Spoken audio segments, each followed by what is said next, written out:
I think we've found Japan's answer to the Backrooms.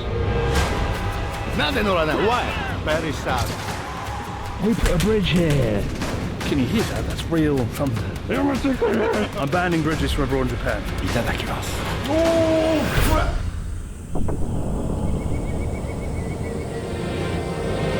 I'll be real with you, it's one of the best views I've ever had in Japan, I think. Though to get here, to be frank, it's no easy task.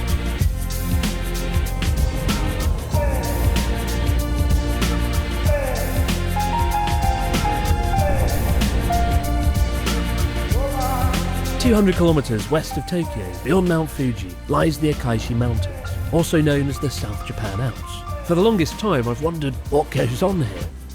Because even in the most isolated mountains in the country, you can typically pass through and come out the other side through a series of endless tunnels. But here, the roads wind down the valleys and simply just disappear, lost amidst towering peaks 3,000 meters tall. Natsuki and I recently set off on a 3-day road trip, following these roads as far as they would take us, into a region neither of us had ever explored. What we found were extraordinary people living in extraordinary places, including the very village Wasabi was first discovered and cultivated 400 years ago. Oh, goodness! A place that looked like Japan's answer to Machu Picchu, and dare I say, some rather precarious bridges thrown in. Perhaps above all, it was a place that challenged the unfortunate narrative that's come to surround rural Japan. These days, the Japanese countryside has become synonymous with aging, abandonment and decline. 9 million homes around the country currently lie empty, and in the last 5 years alone, 45 out of 47 prefectures have seen their population shrink. Yet, as Natsuki and I ventured ever deeper into the mountains, we found a remote corner of the countryside that wasn't so much declining as thriving. So join us on one of the most epic journeys we've ever taken as we head off into a mysterious world of bridges, trinkets and wasabi that lies hidden away in the peaks beyond Mount Fuji.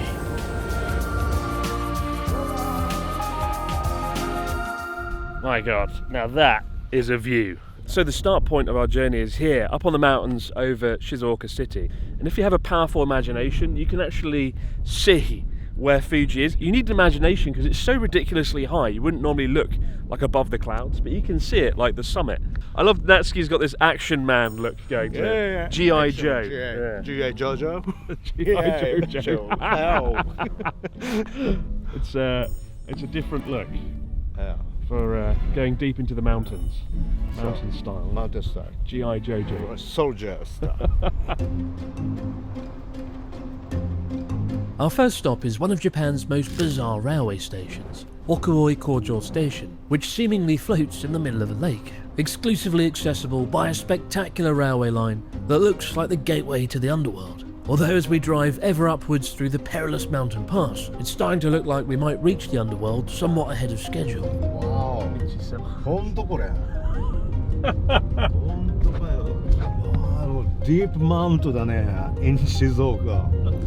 Some of these roads certainly aren't for the faint of heart if you're not a confident driver. Extremely narrow, some big drops, and Natsuki's taking it like a fucking rally driver. Dorifto King, Natsuki Aso. マジかこれ。うわー。Wow, so happy. Wow, fucking happy. Oh God. Most railway stations are built beside something useful, a town, a village, at the very least a vending machine. But the tiny Ikawa line has taken a more experimental approach. Emerging from a tunnel, the railway crosses the lake 70 metres above the water, before briefly stopping on a narrow sliver of land, with no town and barely enough room for Okuoi Kojo Station itself. There are two ways to see it, either ride the train or park up and hike through a dense forest and cross the railway bridge on foot. And for some reason, we chose the latter. お、すごっ。これすごい。お、すげえ。わお。素晴らしい。Amazing spot. Oh, beautiful lake. It's a pretty cool place. Very visceral, shall we say. Red bridge. God knows if there's a train coming or not. The water looks like emerald green. This is like a train otaku's dream come true, this place. I don't know if I want to be on the bridge when the train comes, given it'll be like 1 foot away from my face.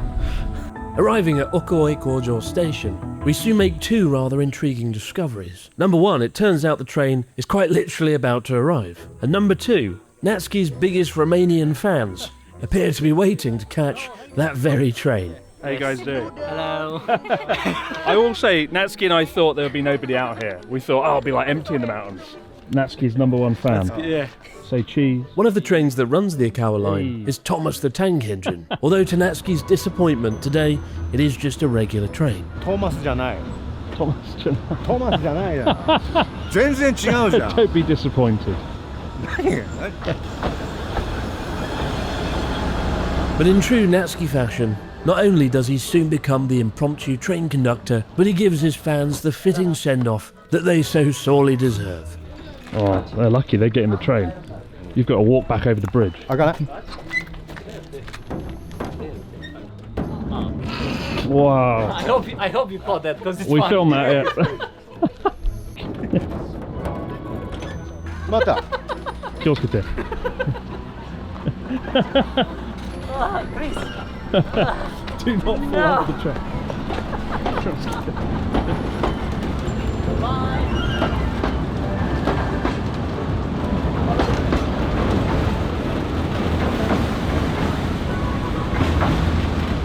Say goodbye.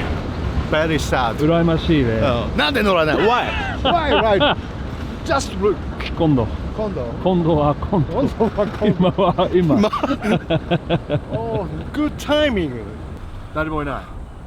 Oh, so. Everybody's gone. Lonely station. Oh. Unsatisfied by just one bridge, Natsuki insists we press further up the valley to a structure so ridiculously thin it practically looks like a piece of string floating across the valley. Welcome to Yume no Tsuribashi, literally the dream bridge. Great to look at, not so sure I'm keen to cross it. I mean, my god, it looks like something out of the Temple of Ding. Can you hear that? That's real thunder. It's not like edited in, that's actual thunder. Who's ready to cross the dream bridge? The fucking nightmare bridge. Look at it, it's made out of like sticks. Oh my god. Oh, 君はだやばいかもね。Big size. Big size? Big size だから。 Fuck off. Fucking oh my. Be careful. This Be is careful. ridiculous. Be careful. The water's beautiful, but the shaking. The shaking. Oh my god. This is not where you want to be when the lightning strikes. Look at this. Who put a bridge here? What the fuck? Fuck off. Stop it, Yamate. Yamate. Yamate. This is genuinely quite scary. There's like thunder and lightning going on at the moment. Even though I'm really scared. I'm more scared of the lightning than the bridge. Oh, don't look down. Don't look down. Don't look down. I want to say that was fun, but I think I just wiped 3 years off my life. Yeah. Oh, nice finish. Never again. No more bridges. I'm banning. One more. No. I'm banning bridges from abroad in Japan. The last bridge. I'm not going on a bridge ever again on this damn channel. Having survived the so-called Dream Bridge, Natsuki the Compassionate is on hand to shepherd the next group of travellers across the bridge. 大丈夫? Oh.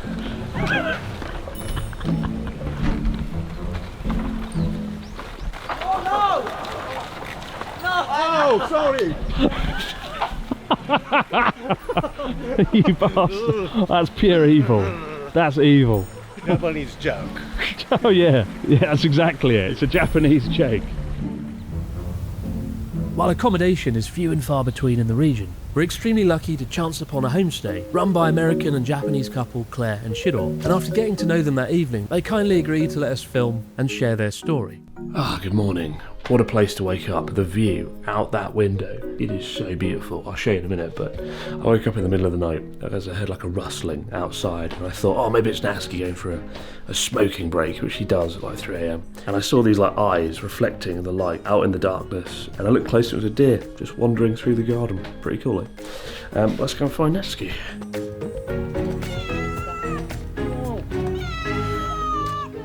Claire and Shiro met in Shizuoka 12 years ago, and after spending many years living and working in Kawasaki in the greater Tokyo area, Shiro's IT job went remote and they took the plunge to move out to the countryside. Given Claire's upbringing in Yosemite in California, she was keen to live in the mountains, and after a 1-year trial run, the two of them fell in love with life in Kawanehon, enjoying the slower pace of life and the sense of community. For the 4 years they've now called this region home. And while unfortunately Shiro has to spend the morning on Zoom calls, working from home, Claire and I chat in the garden about the highs and lows of rural Japan life, while being intermittently interrupted by a stray cat who's taken up residence in their shed and befriended their pet cat Wasabi.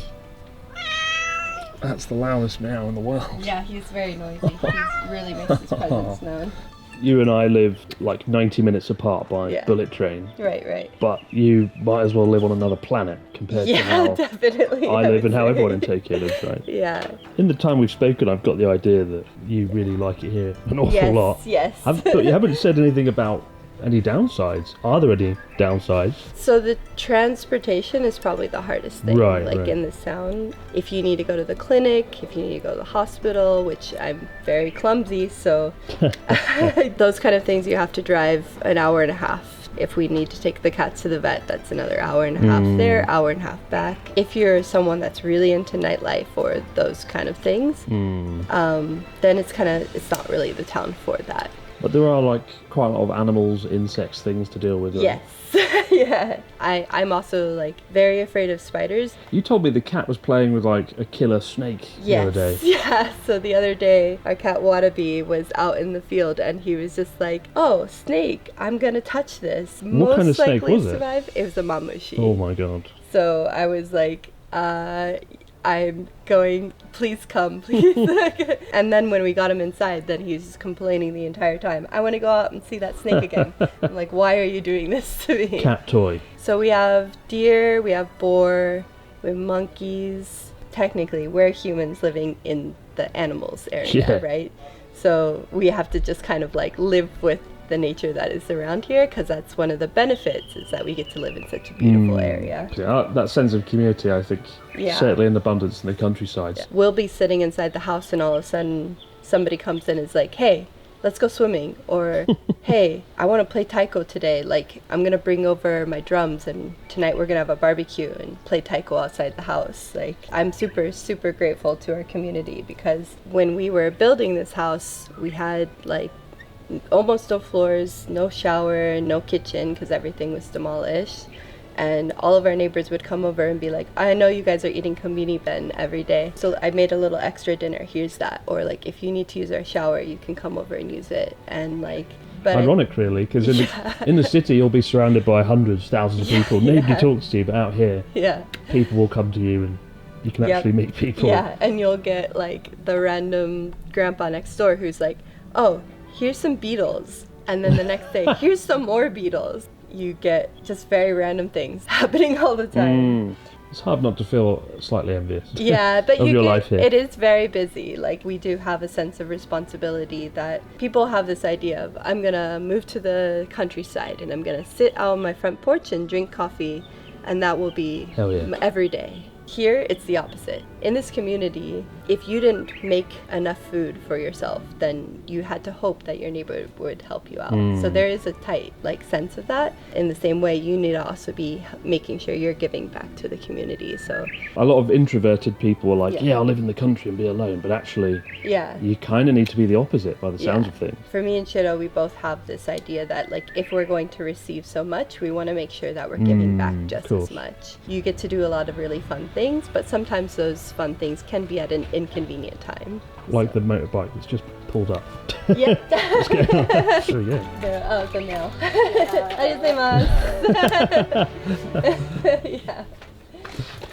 Yeah, so it's also nice. When our mail guy comes over, he just opens the door and he puts the mail inside, and it's like, "Oh, I wasn't expecting you. I'm glad I have clothes on." It's like Dr. Dolittle out here. So many cats, animals, creatures. Thank you so much for having us, though. Yeah, it's been a lot of fun. Thank you so much for coming out here. It's a shame we couldn't film Shiro. Shiro was he like busy boy. He's like on meetings, like running the world from like a little office out back. But see you again. Yeah, come back anytime. Wasabi will be waiting. Yuzu will be shy. Yeah. I wanna be I wanna be. I wanna be. If you wanna be my lover. Oh God, don't get Natsuki started. He'll start singing his Spice Girl songs. If we my lover. Natsuki's singing didn't go down too well. Bye. Before leaving, Claire tipped us off about a rather intriguing hidden spot further upstream, a warehouse of trinkets and treasures run by their friend Yamamoto-san. And honestly, nothing can quite prepare us for what we find and the sheer scale of it all when we arrive. You know, my favourite thing doing this is travelling to the far-flung corners of Japan, seeing the parts of the country that nobody else gets to see. And I've always wanted to try and encourage you guys to do that as well. And that's why 12 months ago we launched Journey Japan eSIM, Japan's fastest, most reliable internet in your pocket, no questions asked. And since then, over 50,000 people have arrived in Japan, tapped a few buttons on their phone screen, and then never thought about internet ever again during the trip of their lifetime, as it should be, right? To be blunt, there are a lot of SIM card companies these days, and many of them are dodgy, not great, straight up don't reveal things they should. For example, many unlimited SIM cards are actually capped at 3 gigabytes a day. After that, your internet actually gets throttled, which isn't quite my definition of the word unlimited. We wanted something truly unlimited, and that's why this year we've partnered with KDDI, an award-winning 5G service with the fastest speeds of any provider. Whether you're coming for 15 days or 30 days, we've got SIM cards for both, and you can find them linked in the description box below. And if you do choose Journey Japan eSIM, you've got some pretty cool rewards as well, including 500 yen off each person going to Big Echo Karaoke, Japan's largest karaoke chain, or 500 yen off your first cocktail at Lost Bar, which you're probably going to need after a long flight over here. So if you're coming to Japan, having the trip of a lifetime, don't get screwed around with dodgy internet, choose Journey Japan eSIM and have yourself an amazing time in this amazing country. See you on the road.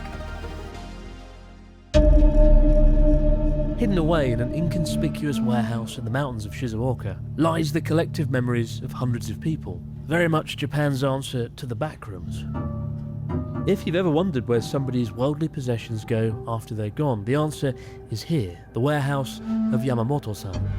It's allegedly a second-hand goods store, but it feels more akin to a secret. Books, CDs, fans, clothes, electronics, anything goes. Treasure hunting. Treasure hunting. 多分夏希の家より綺麗だね。違う。Not messy. Not messy my house. すごいな。こういうものを何年間ぐらい集めてるんですか？私は20年商売やってるんですよ、この商売、はい、ただここに集まったのは本当に何年かもう結構長い。親父が死んだそう3年くらいその時はまだ本当ちょこっとだったんだけど、いつの間にかすごい、いつの間にか在庫を売っても逆に仕入れる方が量が多くなっちゃってもうどうにもならない行った先でまたそれでもう一個中借りに倉庫借りちゃってそうなんだ。 Absolute warehouse of trinkets, treasures and memories. Kind of reminds me of the place at the end of Indiana Jones, albeit maybe more interesting because it's Japanese goods from the 60s. From the first glance, it does look like chaos defined, but as you go a bit closer, things are sort of organised to some degree. Everything from DVDs and records to clothes, statues, even yakisoba, fried noodles that maybe you won't want to eat. Or yakisoba でもいい。そうこれがまた値段が高いのよこれがそれ食えるやつですか？昭和60年どうだろうでもこれね1個3000円で売れるのよそう30と変わんないんだデザイン俺の本あるかな。あったら大変だよ。トラッシュボックス。 It has to be said, there's some genuinely impressive things here. You've heard of Ghost in the Shell, or get ready for Ghost in the Cup. 日本のやつね、でその時の技術は薄さを勝負してた。でしかも透かしが入ってるのこうやって。本当だ。舞妓さんがね顔が出てくるんだ。そう。誰？おマイクランマン。あ、そうですね。ピクチャーだよ。すごい技術だね。怖いね。明るいところでゴーストみたい。見るとね。Ghost Cup。Ghost Cap。この近所の人口減少してるんですか？減少してて家に住む人がいなくなっちゃうと、そこの家をやっぱ片付けなきゃいけないっていう時に私が行って片付けて。お金を払って買って、はこれもパワーストーンで、これをこうやってガーッと研磨するとこういう風になる。ハンコになる。そうハンコになる。だから大体こうハンコ同じぐらいのね、はいそうこうなるんですよ。すごいね。これ1個あげるね。お、ありがとうございます。削ってこういう風にして硬いんだこれが。今僕のハンコをちょっと壊れてるんですけど、そして新しいハンコを作ればいいね。これでこのままでもいいんだけどね。うん。でもこれをこう磨くとこういう風にピカピカってなってるのね。こういう。ありがとうございます。 At last, I can finally make a Hankel stamp to be proud of, out of a power stone. Smells good. Smells like power. While Yamamoto-san has kindly gifted me a power stone, Natsuki has straight up disappeared until we find him concealed away in one of the back rooms. ビートルズ買っていいんですか僕なんか。いいけど、ビートルズは高いよ。あ、そう。I was young, so much younger than today. お、すごいよく知ってるね。This is the first time you know the words to a song. I'm impressed. And so at last, with Natsuki having found his treasure, it's time for the painstaking bartering to begin. レアね。 5000 5000 5000、1万を5000。ハーフプライス。Wow. 今日特別だよ。いや、特別だよ。5000。スペシャルハニー。 Oh, you're lucky today. 聞いてよかったです。 Oh, that wasn't so hard. We leave not just with Power Stones and discount Beatles records, but a brand new side quest, as we're tipped off once again about a nearby secret spot that's allegedly nicknamed the Machu Picchu of Shizuoka. The only problem is, it's tucked down the most narrow road that either of us have ever seen. おお、狭。トイレより狭いよこんなの。全然。 When you drive down a mountain road for 25 minutes without seeing a single solitary soul, you do start to wonder if you're about to hit a dead end. And there's one thing you don't expect to see. This. That is one hell of a view. すごい。 A sudden, unsuspecting village of genuine breathtaking beauty. I'll be real with you. It's one of the best views I've ever had in Japan, I think. Absolutely incredible. I think not just the view, but the fact we had to get here, you know, went up a mountain, then another mountain, and you just keep going up and up and up, and eventually you reach the edge of civilization in the mountains, and this is it. This is very much it. Wow. And normally when you come out to places like this, you expect it to look a bit abandoned and sort of run down. All the homes look stunning, the tea fields meticulously tended to. It's like a secret world. Secret world. だって because mountain road 何もない nothing road、いきなり wow いきなりマチュピチュなぜこの人たちは隠れてるなぜ隠れてるの Why are they hiding here? Secret tea forever お、すごい。廃墟全然ないの。多分避けたより綺麗。tea ビジネスがすごいんだよ。Maybe it's time you started a tea business. Could revitalize Yamagata. Yamagata の経済だったの。お、そうだね。もう一回盛り上げようか。僕の tea ビジネス。Natsukiちゃん。Natsukiちゃん。お、チャチャチャチャ。I wanna dance to you like a cha-cha, romancing. I've said it before, I'll say it again. Satoyama, the sort of places between nature, humanity, are my favourite places in Japan. Just that sense of harmony that's been cultivated for hundreds, if not thousands of years.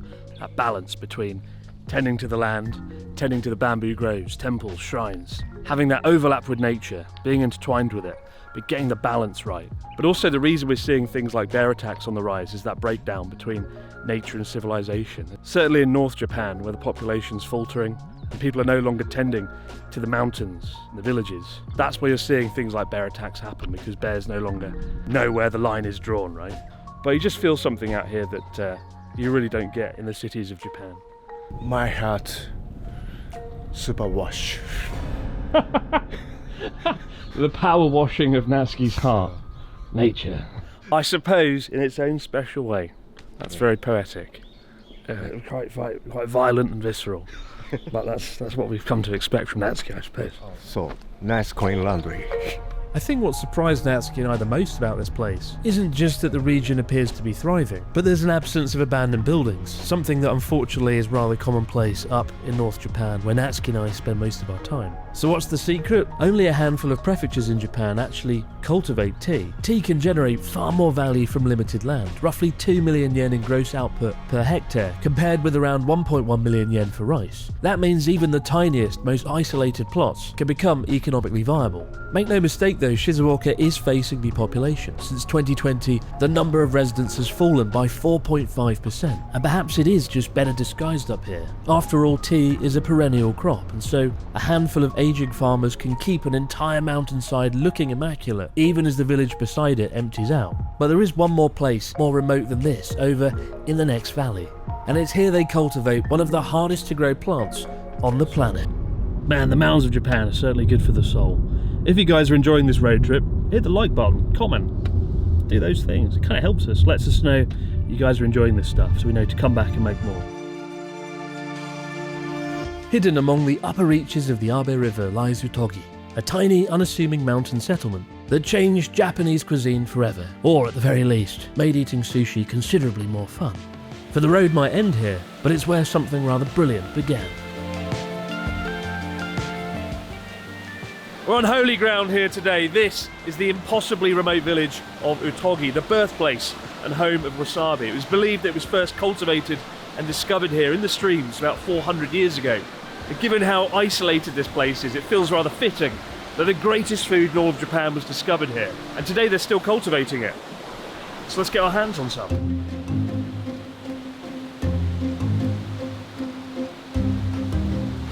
This place is pretty incredible. Weirdly, there's nobody here. We haven't seen anybody in the village. It's like an abandoned village. Everybody dead. I hope they're not. Wasabi is notoriously difficult to grow and cultivate. It takes 18 months to 3 years. But wasabi needs a constant source of water, constantly keeping the roots cool with mineral-rich spring water. And so it's only in mountain communities really that you find it cultivated. Places like this, right, high in the mountains where the temperature's kind of cool and stable and the water is abundant. The only problem is there's one restaurant in town and it's shut today. So Very hungry. Oh, wasabi? no, it's not ready. Get the wasabi. I'm sure we can find somewhere selling wasabi around here. Just as it's starting to look like our quest for wasabi might have ended in failure, it turns out tonight's traditional inn at the nearby hot spring town of Umegashima is thankfully serving wasabi on the menu. And as we check into the hotel, at the furthest point of our entire journey, we soon discover our hotel room has a somewhat rather unique addition.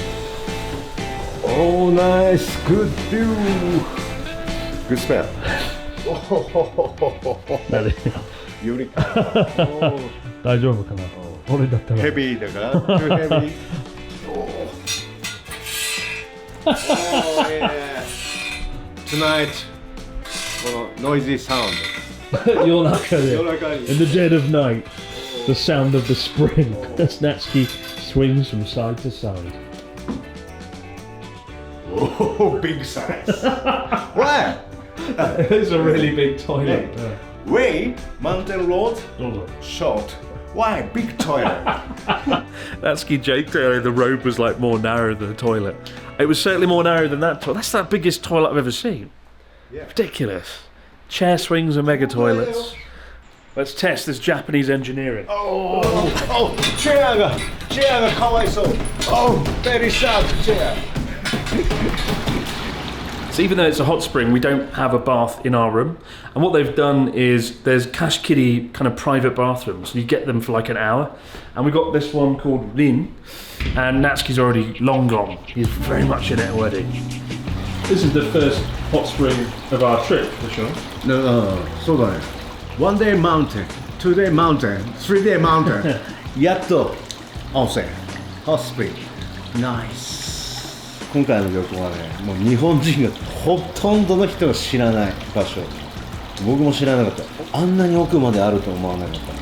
鉄道より、鉄道も面白いけど、車で奥地まで行って、いろんな人と話すことでさ、もっとこう、ね、Google に載ってない情報とかいっぱいあるから田舎は。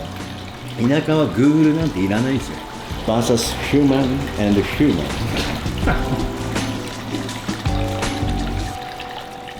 Ooh.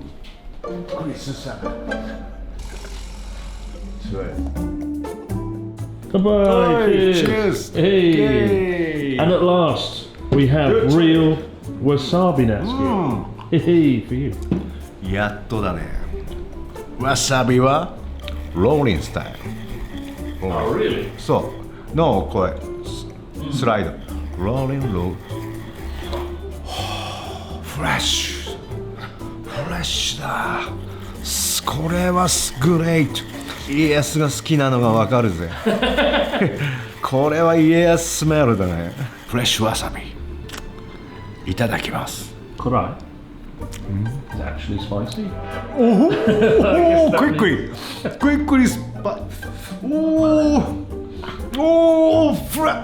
but good taste, but spicy. どっち which? でも美味しいけど。 It's common knowledge that the wasabi you get at a lot of sushi restaurants isn't the real deal. It's like horseradish, right? But is the real thing actually spicy? Let's find out. Yes. Yes, it is. Wow. It's got a sort of satisfying freshness to it, though. I can actually eat wasabi raw and enjoy it as it is.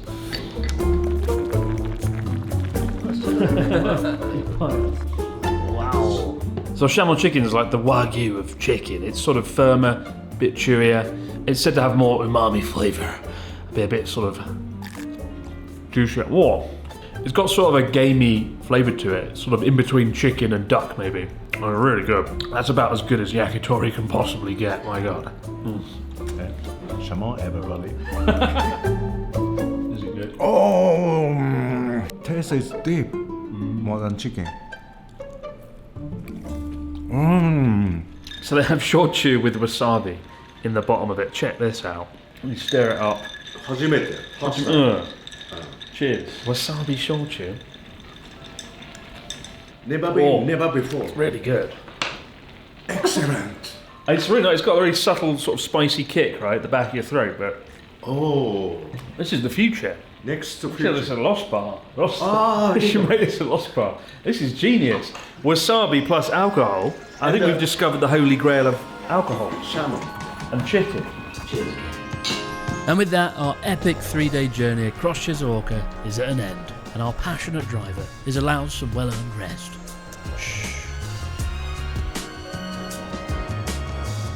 Well, our trip is over. We're here back on the coastline overlooking Shizuoka and Izu. We've come here because I thought we could see Mount Fuji, but chasing after Fuji is a fool's errand. It's always in the clouds, right? Look at that. God damn it. Shizuoka, Fuji-san dakeじゃなく、じゃない。茶畑と、と、シャモチキもあるし、あと、わさびも。美味しい。でも売ってない。Not for sale. Yes, if you What was your favourite moment from the trip though? Dream Bridge. Ah, the nightmare bridge. Oh, so. I'd say my favourite moment was Natsuki running alongside the train, Oh, bye bye. waving goodbye. But we met so many great people, Yamamoto-san, Claire and Shiro, like so many great people on this trip. But unfortunately it's back to Tokyo, back to reality. It's time to say goodbye to G.I. Jojo. Yeah. G.I. Jojo series. Let's make it happen, my god.